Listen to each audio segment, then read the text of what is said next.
What's going on, guys? Welcome to the Hamilton Tile Show. I'm Ben. This is Jason. This is episode 5. Today we are looking at March. What's the date today? No clue. March 30th or something? End of March, that's all I know. March 30th, let's say, something like that.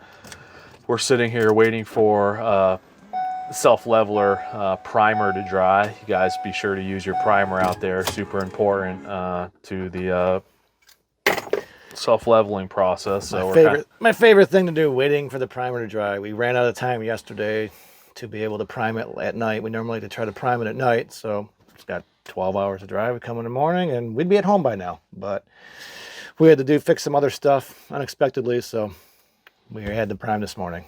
So here we are. What did we have to do?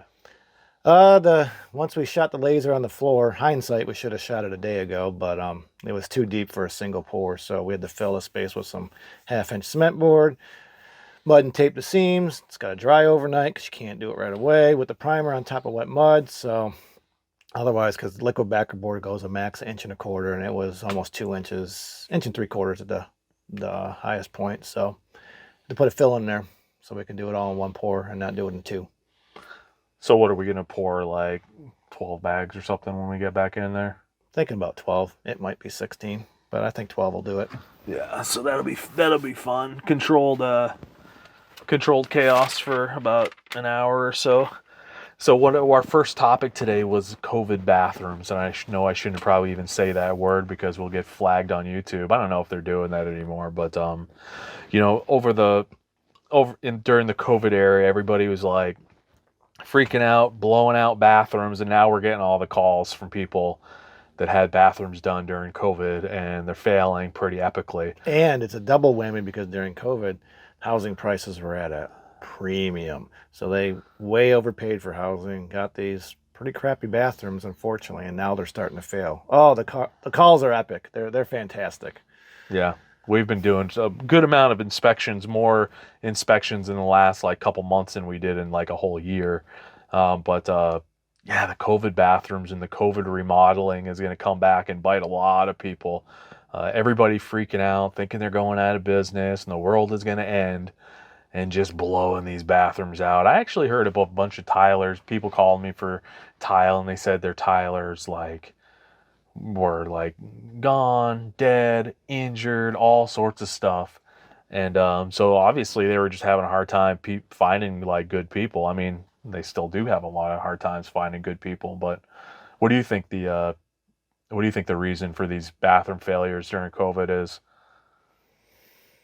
Wrong people putting them in. I don't know why everyone was freaking out though. I think they were just looking for something to do. They figured, we got all this free time, might as well try to remodel the house. And then contractors, like you said, were freaking out. I don't know why. I mean, at least where we were at, it was pretty normal. Not really quite sure why. The main crux of it was why everyone was just in such a hurry to do things, because everything was pretty normal around here for the most part. Yeah, I don't know about other parts of the country. I know other parts of the country had a lot worse than we did. We were lucky to be here in Georgia, where it was pretty normal for the most part. At least for us, it was. Yeah, everybody was afraid of dying of a respiratory disease, and people wearing masks and all that kind of stuff. That wasn't really fun to do that, to work in those things and all that. Luckily, we never really had to. But I know, I got to imagine wearing a mask is going to impact your overall work experience. It's going to make you probably cut even more corners than you're already cutting, because you're like, oh, I just want to get out of here, take this stupid thing off. Yeah. Whatever.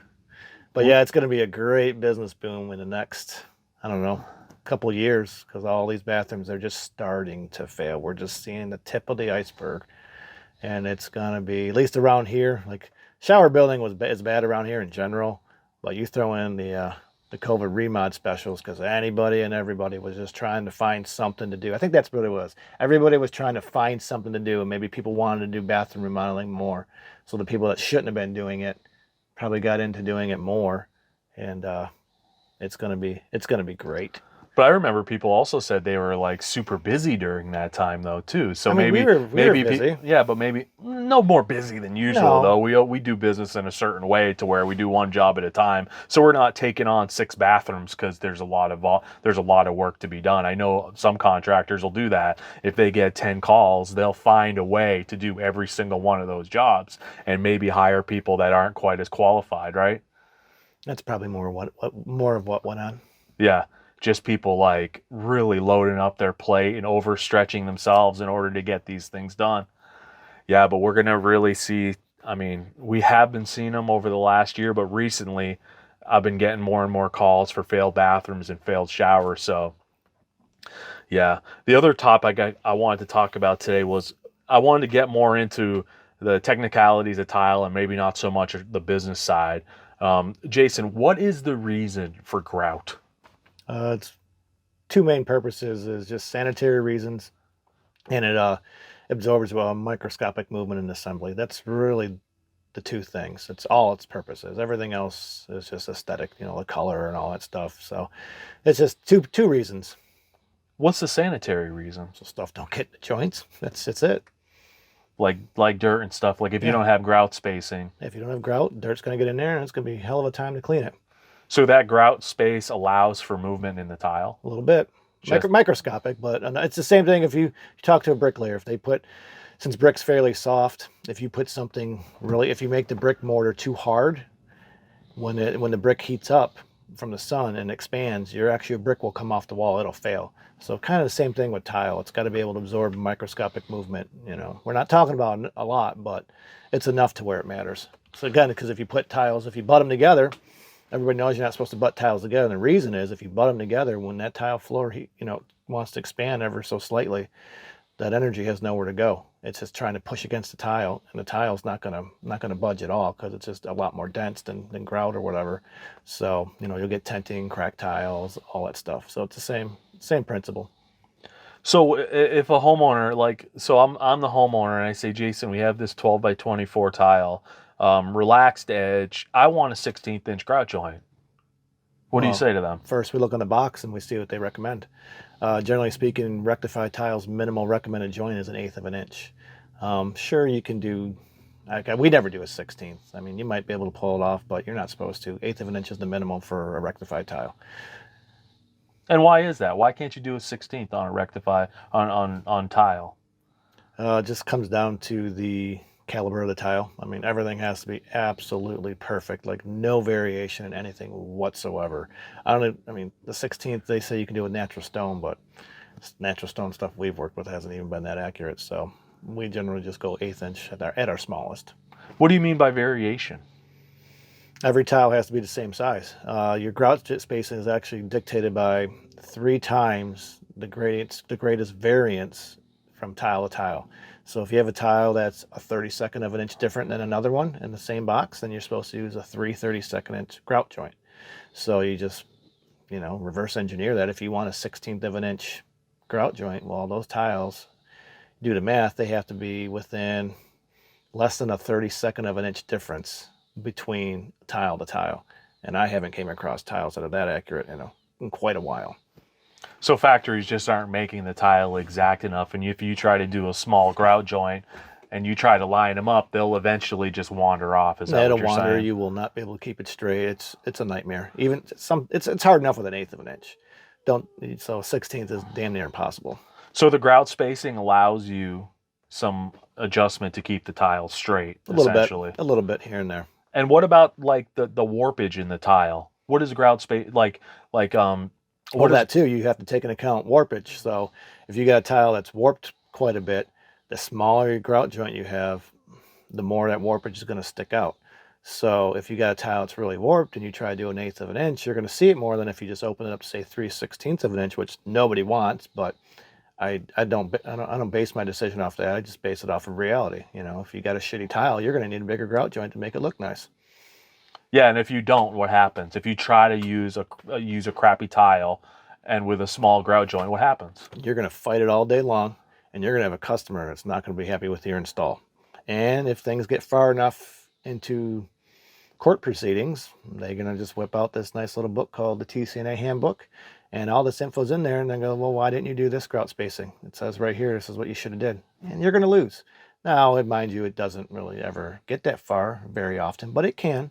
I think that happens more in commercial projects than it does residential, but we're seeing it happen in residential more and more because of our inspection business. That's how we know it. This goes on more and more.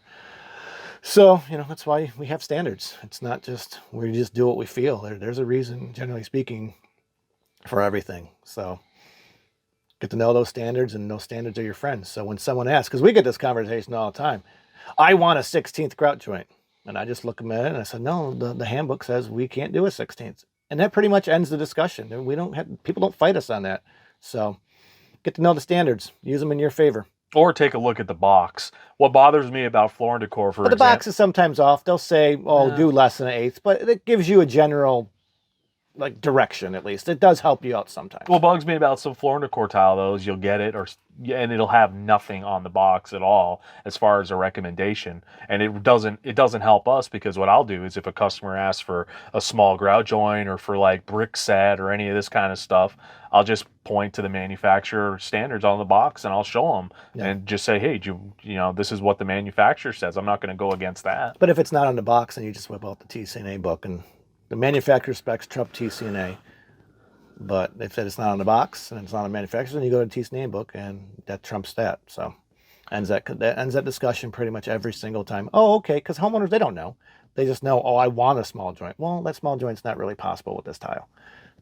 So a grout line will also disguise the inconsistencies in the tile and the inconsistencies in the substrate as well a bit. The wider the grout joint, the less you'll see lippage. Yeah, because all of our tile inspections and failed showers, these things are just butted or 16th, 32nd. You can tell it has zero grout spacing. And it's like, man, if you'd have just opened it up a little bit, this thing would have looked 10 times better. Everybody just has this fascination with microscopic grout joints, and it's just not feasible, especially with larger tile, because the larger the tile is, now you have less room for expansion because there's less grout joints. So you need to pay more attention to your expansion zones, your field expansion zones, and your grout joint size. Like that comes in, that's a lot of failures in these as tiles get bigger. You have to pay attention to a couple of those things. Otherwise, you're going to start having failures.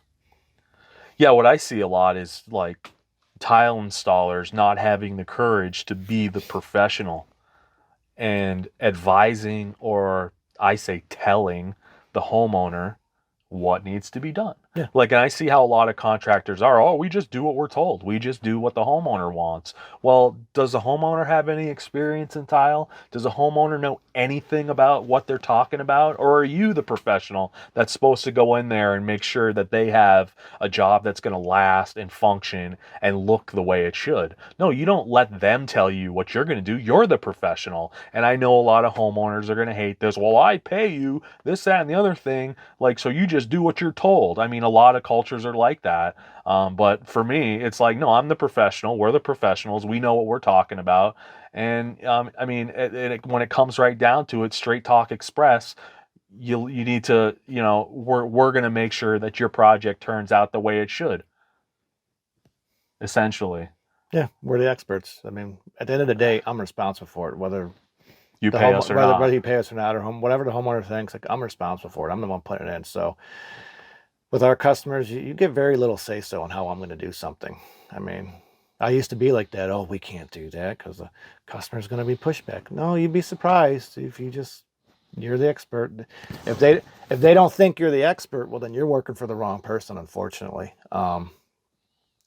Yeah, we just don't have those problems because we set the tone from day one. We do things a certain way, and if that's what you want to hire and buy, well, that's it. And we don't have any problems like that, generally speaking. Very, very little pushback on anything. It's just do what you want. And ultimately, we're doing things in your best interest. It's not about essentially what we want. It's about what's in your best interest, and that's what we try to. That's what we're trying to put across here is that our expert knowledge and our experience. That's why you're hiring us, and that's essentially. But I don't think. Do you think in construction in the 21st century, like homeowners think of it in that way?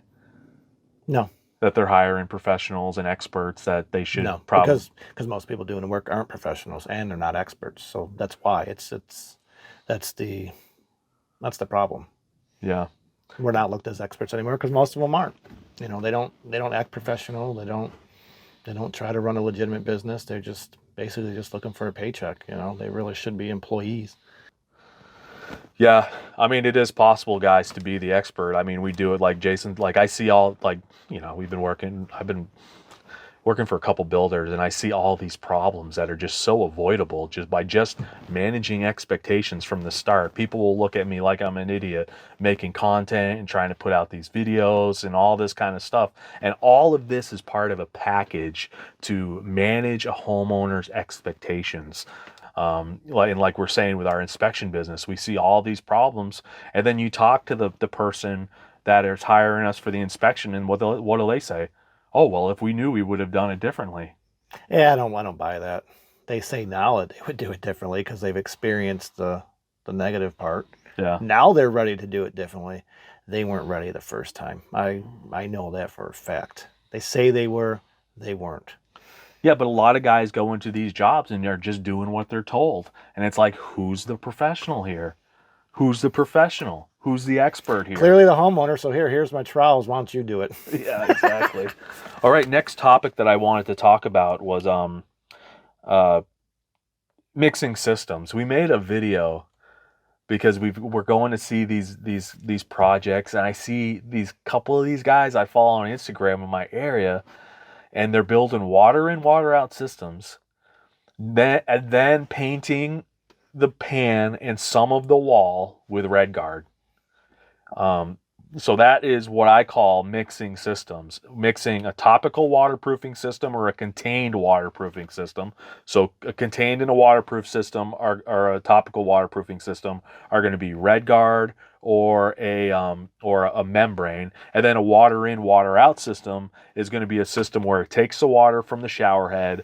80% of it stays on top of the tile pan, and then it goes into the drain, but 20%, let's say, soaks through everything. It soaks through the mud pan, all this, and then it hits a rubber liner that's on top of a pre-slope, and then it all evacuates into the weep holes. So they'll mix these two systems. Yeah, you're not supposed to. Bad idea. And Bad idea at best. Go into all of that from your explanation. You explain this really well.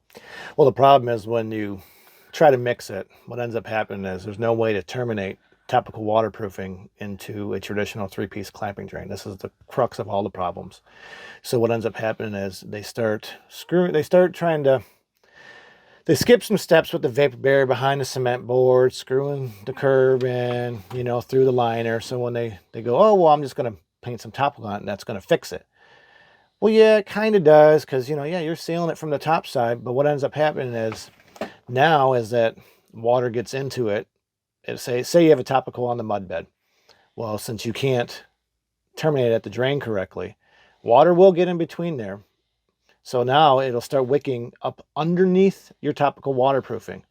Now, what did you do on the curb, presumably, to attach the cement board? You've put screws through it, right? We've seen this. We've seen many failed showers from this. That's how I know it happens. So now as the water starts to get behind everything, it goes from the dry in the mud bed it goes from the wet area to the dry area in the mud bed because it's trying to find its way out. It's not going to go out the way it came in. It's fine. It's going from wet to dry. So it starts creeping back underneath the topical waterproofing towards the curb. The mud bed gets saturated. Now it's behind the topical waterproofing on the curb, wicks up the curb, finds those screw holes, finds another way out. It goes through the screw hole into the wood. So now the wood's drier than the cement board that's in the shower. So now it starts sucking into the wood.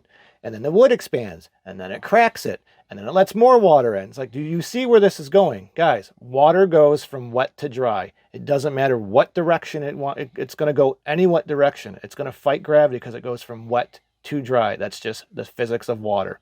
So what happens when you mix the systems, the water gets basically behind your topical waterproofing. And that creates what's called a moisture sandwich, and that can lead to big problems. So don't mix systems. Pick one and do it well. Water in, water out is fine if you do all the steps and do it correctly. A topical is fine if you do it correctly. You don't do both of them at the same time and do them half-assed.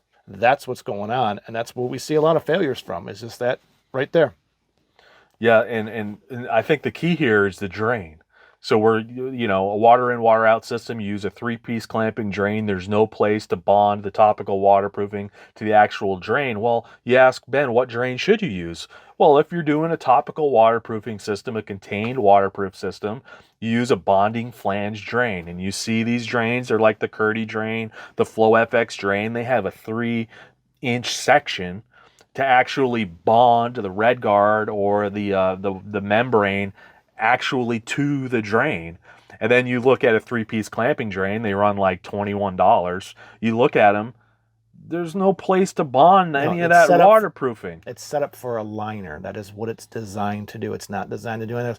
Now there is one adapter that you can use a topical with the three-piece clamping drain, but by the time you buy the adapter and monkey around with this stupid thing, just buy a bonding flange drain. It's the same price and it simplifies your life. Like, people are so obsessed with saving money. Like, we're talking about saving $30 on a $20,000 shower. Like, come on, people. Let's be, what's wrong with you? Where did this idea, though, Jason, come from that tile is affordable? Marketing for the tile. I think it's just from the manufacturers. They just want to sell goods, which I get it. That's their job. They're in the business of selling material. And they've done a fantastic job marketing for tile that, it's easy. Anybody can do it, As much as it started with, honestly, the invention of cement board.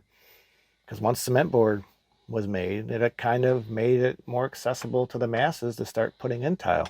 Because if you had to learn how to float, oh man, that takes years of dedication to get really good at it. I mean, I'm still not really good at it. I can fake it. I can mud a small floor. I'd rather self-level, but I mean, I can if I have to. We've done it before, but I'd rather not. So once that started, kind of the masses got into doing tile, and it was just off to the races there. Ooh, how much material can we sell? So. Well, what came first, Thinset or cement board? Because you would think that. No, Thinset was first, and then cement board. Well, Thinset also probably made it seem more easy because before, didn't you have to? What was that technique that you do where you just set the tile? It was wet setting. You dusted it with pure Portland, but that only worked with like certain tile, like with non-vitreous tiles. They were a lot more absorbent. I think you may have been able to set porcelain with it. I'm not 100% sure, and if you did, it didn't work very well. But you had to do everything at once that way. You had to float your mud bed, sprinkle the Portland, get the Portland wet, I believe, a little bit of water, and then beat the tile in. And I don't know how they did it, honestly. You had to do it all in one step. So at least with Thinset, they were able to remove that step because the Thinset basically just keeps all the water that it needs for itself. That's why you had to do it all in one step, because the pure Portland doesn't have the chemical or the ingredients in it, and water retarders, I think is what it's called, to hold on to all the water it needs for the chemical process of curing. That's what Thinset really does. It just, once you mix it, it has all the water it needs, and it won't evaporate off before it's done curing. It self-contains its own water, basically. So they were able to float mud beds, let them cure, and then set tile. So it made that a little bit easier, but you still have to float stuff. Now, mud is not the answer to everything anymore because structures are built to the absolute bare minimum. So I'm in the mindset, anytime you can make something lighter, it's going to make it stronger in these newer houses. They're not built like they used to be with 2x12s. Rooms are only spanned 10 feet. You could put whatever you want on that floor and not really worry about the weight. That's why we've moved to lighter materials for this. So nowadays, mud is not the answer for all unless you design the house to carry the weight of the mud. Yeah, and I have nothing but respect for the mud guys. Yeah, I wouldn't want to do it. No. Not lying. I would not want to do that. Super awesome skill and all this, but like Jason said, that's our angle, is that these houses are not built well enough to support that kind of weight anymore. And when we're using foam, you're literally strengthening a house by lessening the weight that is involved in actually building with tile. But at the same point, your substrates need to be flat, true, and plumb. And I'm seeing some of the skills out of these carpenters and framers now these days, like your tiler has to be the king, man. I hate this lack of respect that tilers get in our business, because it's like, we have to do everything. We have to be skilled at everything. Like this job we're on now, we caught the plumbing was wrong. We're fixing all this framing. We caught that was wrong. Just all this different stuff, and it you know, we should still be the kings of the job site. I still think of myself as a king when I show up places. People think I'm no better than a drywaller or something. It's like, yeah, I think you're a little off as far as like who's doing what. And I think, but back to what I was saying with like the thin sets and the cement boards, kind of making it more accessible and making it seem like it was quote unquote easy. Like that's led into homeowners having a little bit of overconfidence, because you taught like people will call me, I'll tell them what it's going to cost and all this, and they'll just be like, "Oh, I guess I'll do it myself," and I just laugh. It's like, yeah, sure you will. I see a lot of these homeowner projects, and yeah, maybe 1 out of 100 will Yeah, there's get. people that can pull it off, but they could have been in the trades anyways then, because I mean it's just that normal Joe Blow can't really pull it off. Yeah, but yet they talk to you like they're gonna get the same thing as if you did it, Yeah, it's as if because Jason did it. it's because the trades in general have been diluted so much with low performance people.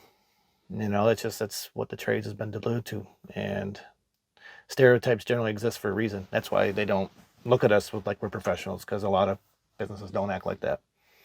Yeah, So, now if you look at like if you're talking about painting, for example, and you're a homeowner, yeah, you can probably do a better job painting than most painters that you hire. well, and here's the thing with paint.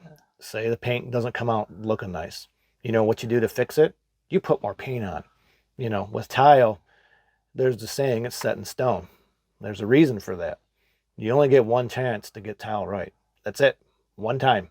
You don't get it right, you generally have to start all over. Like everything has to go. So I think that's where people take tile too lightly. They don't realize it's a one and done proposition. We appreciate you guys watching.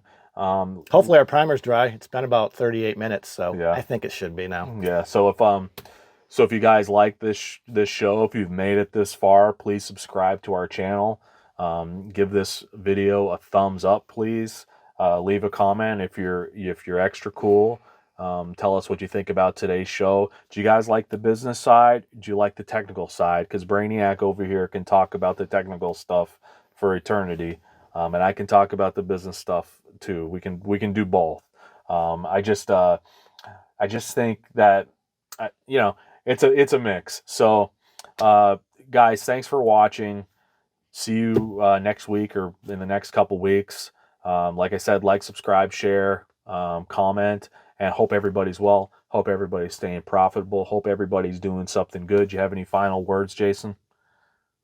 Nah, I'm thinking something I shouldn't say. So no, just have a good day. All right, cool. And we're going to be self-leveling a floor, and hope everybody's good. Have a good one.